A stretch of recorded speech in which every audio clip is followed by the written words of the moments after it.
Welcome. তো আমরা বেরিয়েছি, যেহেতু আজকের আমার ছুটি রয়েছে, তো ওই মার সাথে একটা কাজে বেরিয়েছি। তো কোথায় যাচ্ছি চলো তোমাদেরকে দেখাতে থাকি।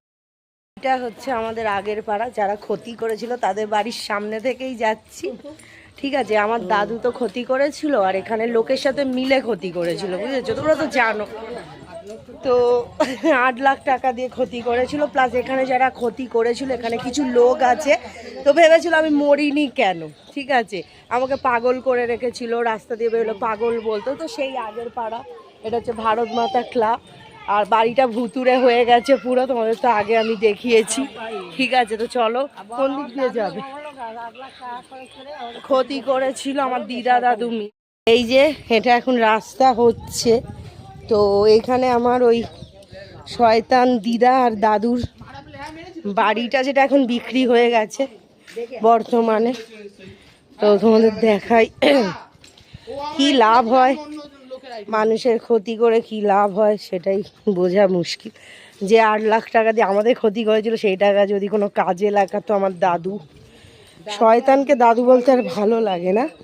ঠিক আছে, এই যে এইখানে আমরা আগে, মানে আমার দাদু ছিল এই বাড়িতে আগে, ওই যে দিদাদের বাড়িটা, বুঝেছো। তো এটা এখন অন্য লোক থাকে, এটা পুরোটাই বিক্রি হয়ে গেছে এখন। তো ভুতুর এইখান থেকেও আমার ক্ষতি করেছে, ঘুমাতে পারতাম না রাত্রে থাকলে, জানো, এই বাড়িতেও ক্ষতি করা। আয় আয়, পালিয়ে যাচ্ছে ভয়। মা ওই শয়তানকে উল্টো পাল্টা বলতে বলতে যাচ্ছে। তো আমার একটা দিদি আছে, বুঝেছো, তো যে দিদিটা রাজপুরে থাকে আর আমার ভিডিও ফলো করে, বুঝেছো। তো ও দিদার কথা শুনতে নারাজ, মানে দিদা ক্ষতি করতে পারে না। তুই দিদার কথা বলবি না, তুই বলবি দাদু ক্ষতি করেছিল, দিদা ক্ষতি করেছে, সেটা আমি মানতে পারছি না, এটা ও বলেছে। ঠিক আছে, তো ক্ষতি যার হয়েছে সে জানে, তোর তো ক্ষতি করেনি ভাই, আমাকে ক্ষতি করেছিল। তো সেটা তো আমি বলবোই, আমি ইউটিউবে বলবো, সবাইকে জানাবো। আমি যদি দাদুটাকে পেতাম, আমি ওপেন রাস্তার মাঝে বলতাম এই আমার ক্ষতি করেছে, আর তন্ত্র সাধনা করে। এখানে কিছু লোকও মিলিত রয়েছে, তারাও আছে, এখানেও আছে 30 ফুট, এই 30 ফুট এরিয়ায় কিছু লোক মিলিত ছিল, আমার দাদুর সাথে মিলে আমার ক্ষতি করেছিল। এখানে আগুন জ্বালতে এই সাইডের একটা জায়গায়, জানো, যারা মিলিত ছিল তারা মনে মনে ভাবছে বেঁচে গেল কি করে, তাও আবার বিয়ে হয়ে গেল, মরলো না, এটাও ভাবে অনেকে আমাকে দেখে। এই সাইডে মা যাচ্ছে, তো দোকানে যাচ্ছে, একটা চুড়িদারের জামা করবে, তৈরি করার আছে, অনেকদিন পরে যে পিস পাচ্ছি, এবার কাপড়ের পিস পেলে বানানো সমস্যা হয়। তো এইদিকে এলাম, আমাদের পাশে একজন আছে, খবর পেয়েছে, ওনার কাছ দিয়ে করাবো, ইচ্ছা আছে। তো এখন আপাতত এখানে দেখি। এখান থেকে কিছু একটা যেন ছোট্ট ইট টাইপের মুখের মধ্যে এসে পড়লো, জানো, যেন মনে হলো এক চড় মারলো টেনে। এবার আমাকে তো ছুতে পারবে না, আমার দেহ বন্ধন আছে, বাট এইখান থেকে কিছু একটা আমার গায়ে ছুঁড়ে মেরেছে। আমি বুঝতে পেরেছি কি অশুভ শক্তির কাজ ছাড়া আর কিছু না। ঠিক আছে, আর কিছু বলার নেই, সব অশুভ শক্তি। এখানে ঝগড়া হচ্ছে, জাস্ট এগুলো আমি ভাবতে চাই না।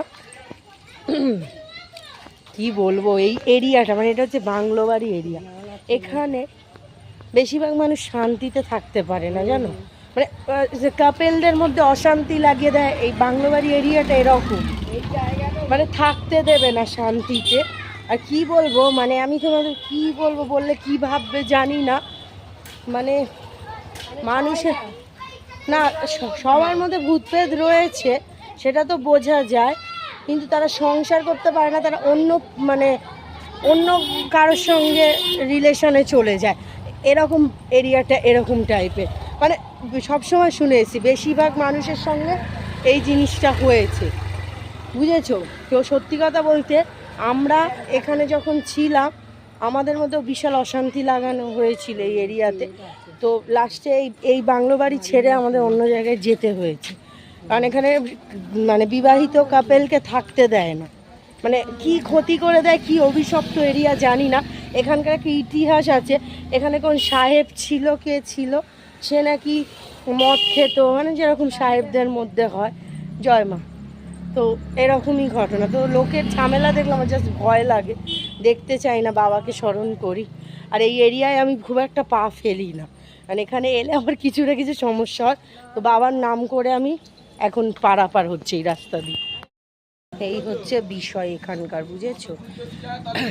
বলার কিছু নেই, জাস্ট আমার মানে আমি কারোর সামনে দেখাতে চাই না, ক্ষতি করার চেষ্টা করে, বুঝেছো? আর এমন আলতু ফালতু লোক আছে, আমার লাইফের অনেক বড় ঘটনা রয়েছে, সেটা আমি তোমাদের আলাদা শেয়ার করব। তো এমন এক ঘটনা রয়েছে এখানে এসে ঘটেছিল, জানো? সত্যি কথা বলতে শিবধাম না থাকলে যে কি হতো আমি খালি ভাবি, রিয়েলি বলছি। মানে এই এত বড় ভয়ানক এরিয়া থেকে আমরা বেরোতে পারতাম না, বুঝেছো?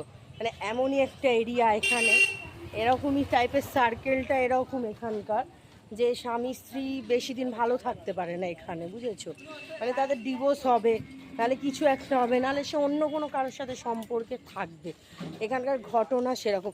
তুমি যদি এইরকম জায়গায় যদি সেইভাবে মানিয়ে নিতে পারো তাহলে তুমি ভীষণ ভালো, আর তুমি যদি মানাতে না পারো তাহলে তোমার ক্ষতির পর ক্ষতি করবেই। এটা 100% আমরা প্রুফ পেয়েছি। তো সত্যি বলছি, গুরুদেব যদি না থাকতো বা গুরুদেবের সাথে যদি আমাদের দেখা না হতো, মরতে হতো, কিচ্ছু করার ছিল না, বাঁচার কোনো রাস্তা পেতাম না। তো সত্যি বলছি, শিবধাম না থাকলে কি হতো। আমি মাঝে মাঝে ভাবি আমার দাদু ক্ষতি করেছিল, একটা জিনিস ভাবি ভালোও করেছিল, কারণ আমি গুরুদেবের দেখা পেয়েছি। আমি শিবধামে যেতে পেরেছি কারণ আমার ক্ষতি হয়েছিল বলে। তো শিবধামের জন্য আজকে সব কিছু ঠিক, বুঝেছো?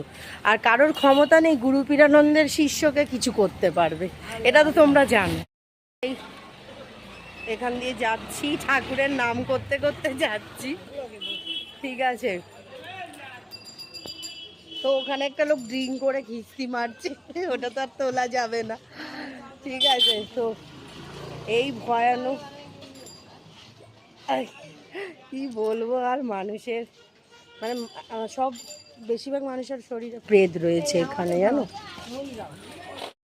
তো যারা এই এরিয়ায় থেকেছে তারাই জানে কীরকম ডেঞ্জার এরিয়া, কুতুরে এরিয়া, স্বামী স্ত্রীর সম্পর্কে ক্ষতি করে দেয় এই সব এরিয়াতে, জানো?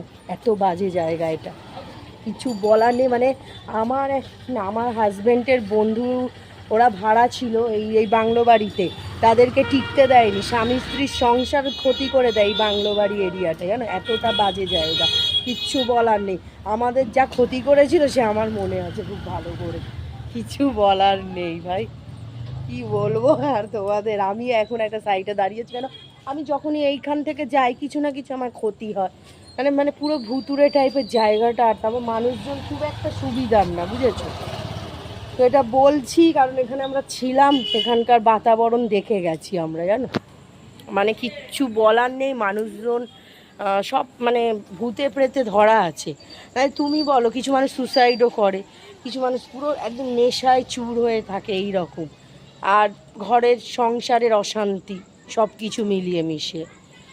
তো বাবার কাছে প্রার্থনা করি ব্যাস আমাদের সব ঠিক থাকুক, আমি যাতে সর্বদা বাবার কাছে যেতে পারি, থাকতে পারি, ব্যাস এটাই।